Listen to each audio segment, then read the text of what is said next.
Assalamualaikum warahmatullahi wabarakatuh. Halo, apa kabar semua?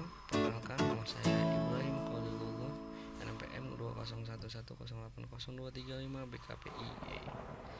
Ujian akhir semester Psikologi Perkembangan. Pada ujian akhir semester kali ini saya akan membahas tentang tahap-tahap proses perkembangan. Tahap-tahap perkembangan menurut Sigmund Freud. Freud mengemukakan bahwa kepribadian seseorang berkembang melalui serangkaian tahapan pada masa anak-anak. Menurut Freud, kepribadian sebagian besar terbentuk ketika anak berusia 5 tahun. Awal perkembangan berpengaruh besar dalam pembentukan kepribadian dan akan mempengaruhi perilaku di kemudian hari. Sigmund Freud membagi perkembangan anak menjadi 5 fase, antara lain fase oral, fase anal, fase pelik, fase laten, dan fase genetikal. 1.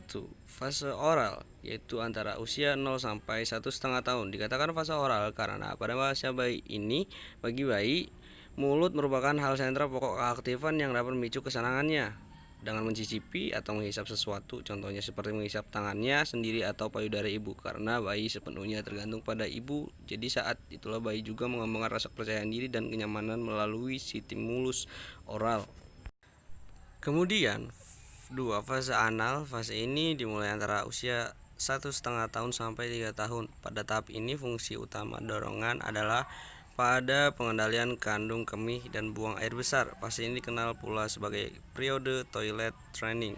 Contohnya seperti melatih anak untuk buang air kecil atau besar ke toilet dengan baik.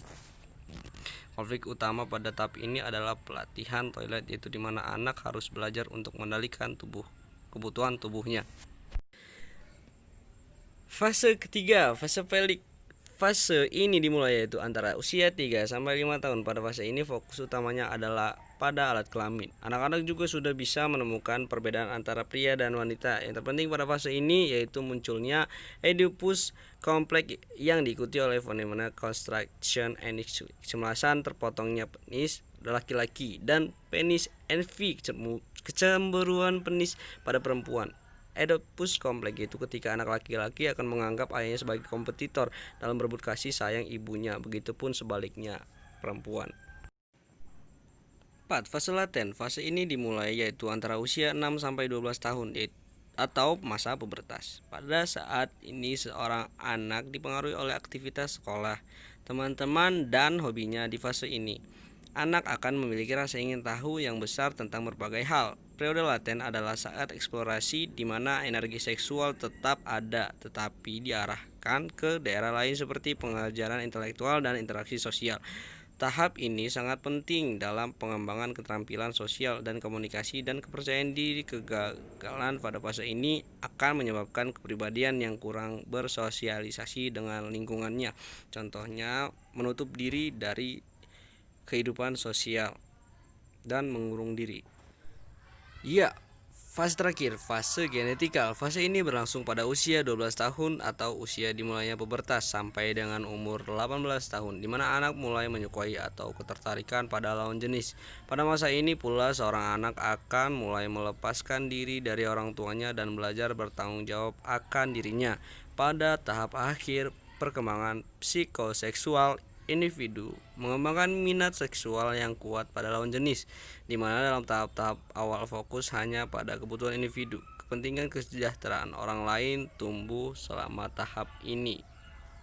Jika tahap lainnya telah selesai dengan sukses, individu sekarang harus seimbang, hangat, dan peduli. Tujuan dari tahap ini adalah untuk menetapkan keseimbangan antara berbagai bidang kehidupan. Ya, itu tadi adalah tahap-tahap proses perkembangan menurut Sigmund Freud. Terima kasih. Itulah yang dapat saya sampaikan. Kurang lebihnya mohon maaf. Pada Allah saya mohon ampun. Wabillahi taufik wal hidayah. Wassalamualaikum warahmatullahi wabarakatuh.